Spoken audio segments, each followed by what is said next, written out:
നമ്മുടെ ഈ സ്കൂൾ സമയമാറ്റത്തിൽ സർക്കാരുമായുള്ള ചർച്ചയിൽ ഒന്നിലേറെ നിർദ്ദേശങ്ങൾ മുന്നോട്ട് വയ്ക്കുമെന്നാണ് സമസ്ത പറയുന്നത്.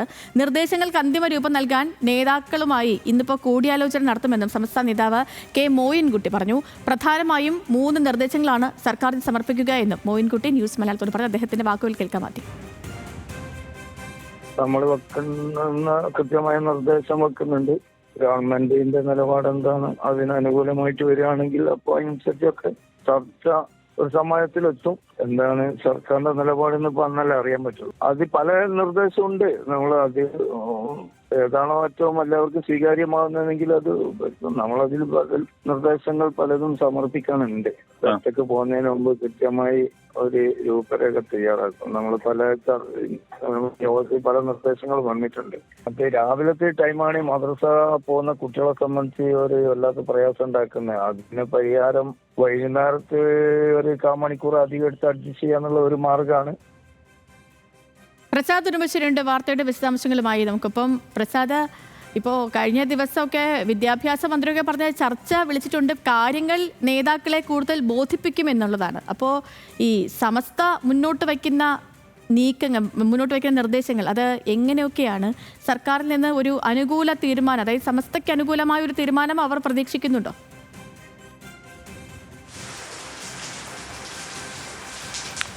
സുധലക്ഷ്മി, സമസ്തയുടെ നേതാക്കൾ ഇന്ന് ഈ ബുധനാഴ്ചയാണ് ചർച്ച നടക്കുന്നത്. അപ്പോൾ അതിന് മുന്നോടിയായി സമസ്തയുടെ നേതാക്കൾ ഇന്ന് കൂടിയാലോചന നടത്തി അവരുടെ നിർദ്ദേശങ്ങൾക്ക് ഒരു അന്തിമ രൂപം നൽകും. 3 പ്രധാനമായും 3 നിർദ്ദേശങ്ങളാണ്. ഒരുപാട് ബദൽ നിർദ്ദേശങ്ങൾ അവരുടെ ചർച്ചയിൽ ഉരുത്തിരിഞ്ഞു വന്നിട്ടുണ്ട്.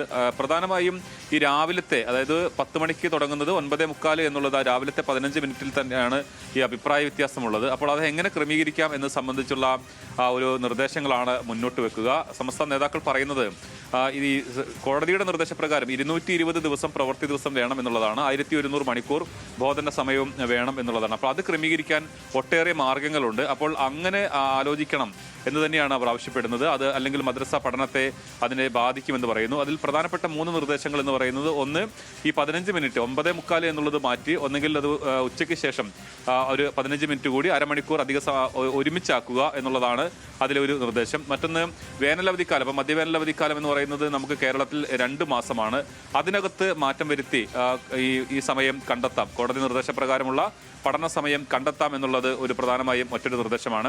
ശനിയാഴ്ചകളിൽ പ്രവൃത്തി ദിവസമാക്കുമെന്ന് നേരത്തെ സർക്കാർ തീരുമാനിച്ചതാണ്. പക്ഷേ പിന്നീട് അധ്യാപകർ ഹൈക്കോടതിയിൽ പോയി അതിന് സ്റ്റേ വാങ്ങുകയും അങ്ങനെയാണ് സർക്കാർ ഇന്ന് പിന്നോട്ട് പോകുന്നത്. അത് വീണ്ടും ആലോചിക്കാവുന്നതാണ് എന്നുള്ളതാണ് മറ്റൊരു പ്രധാനപ്പെട്ട 3ാമത്തെ നിർദ്ദേശമായി വരുന്നത്. എന്തായാലും ഇതിൽ ഈ സമയമാറ്റത്തിൽ രാവിലത്തെ 15 മിനിറ്റിൽ മാറ്റം വരുത്തണം എന്നുള്ള കാര്യത്തിൽ അവർ അതിന് പിന്നോട്ട് പോകുന്നില്ല. അതുകൊണ്ട് സർക്കാരുമായി കൂടിയാലോചനയിൽ ഇത്തരം നിർദ്ദേശങ്ങൾ മുന്നോട്ട് വെക്കും. ഈ ബദൽ നിർദ്ദേശങ്ങളിൽ ഏതെങ്കിലും ഒന്ന് സർക്കാർ സ്വീകരിക്കണമെന്നൊരു അഭ്യർത്ഥനയായിരിക്കും സമസ്ത നേതാക്കൾ മുന്നോട്ട് വെക്കുക. ഏതായാലും അവരും വലിയ പ്രതീക്ഷയിലാണ്. സർക്കാർ ചർച്ചയ്ക്ക് തയ്യാറായത് തന്നെ. ഇപ്പോൾ വിദ്യാഭ്യാസ മന്ത്രി അതിനകത്ത് ഏത് സാഹചര്യത്തിലാണ് ഇങ്ങനെയൊരു തീരുമാനം എടുക്കേണ്ടി വന്നത് എന്നുള്ളത് നേതാക്കളോട് വിശദീകരിക്കുമെന്നാണ് പറയുന്നതെങ്കിൽ പോലും അതിലെ പ്രധാനപ്പെട്ടത് അങ്ങനെ ഒരു സാഹചര്യം എന്ന് പറയുന്നത് ഈ പഠന സമയമാണ്.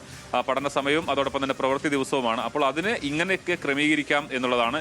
പക്ഷേ അവർ കൃത്യമായ ഒരു കാര്യം പറയുന്നുണ്ട്. നേരത്തെ വിവാദമായി വന്നതാണ് ഓണം, ക്രിസ്മസ് അവധിക്കാലങ്ങൾ വെട്ടിച്ചുരുക്കണമെന്നൊരു നിർദ്ദേശം എന്നത് അത് വ്യാജമായി പ്രചരിക്കുന്ന ഒരു കാര്യമാണ്. അങ്ങനെ ഒരു നിർദ്ദേശവും സമസ്ത മുന്നോട്ട് വെച്ചിട്ടില്ല. അതിനകത്തൊരു അഭിപ്രായമായി ഉയർന്നു വന്നത് അല്ലെങ്കിൽ നിർദ്ദേശമായി വന്നത് ഈ 2 മാസം വേനലവധിക്കാലത്തിൽ മാറ്റം വരുത്തി ക്രമീകരിക്കാം എന്നുള്ളതാണ്. അപ്പോൾ അത്തരം കാര്യങ്ങൾ കൂടി പരിഗണിച്ചുകൊണ്ട് വേണം ഇതിനകത്ത് സമയം മാറ്റം കൊണ്ടുവരാൻ എന്നുള്ളതാണ്. അതല്ല എങ്കിൽ മദ്രസ പഠനത്തെ ബാധിക്കും. ഇക്കാര്യം സർക്കാരിനെ ബോധ്യപ്പെടുത്താനുള്ള ശ്രമവും ഉണ്ടാകും. എന്തായാലും 3-ൽ കൂടുതൽ നിർദ്ദേശങ്ങൾ അവരുണ്ട്. ഇന്ന് അത് സംബന്ധിച്ചുള്ള ഒരു അന്തിമ ധാരണയിലേക്ക് ഏതെല്ലാം നിർദ്ദേശങ്ങളാണ് സർക്കാരിന്റെ മുന്നിലേക്ക് അവതരിപ്പിക്കേണ്ടത് എന്ന് സംബന്ധിച്ച് ഇന്നൊരു കൂടിയാലോചന നടത്തി ഒരു അന്തിമ തീരുമാനത്തിലേക്ക് വരും.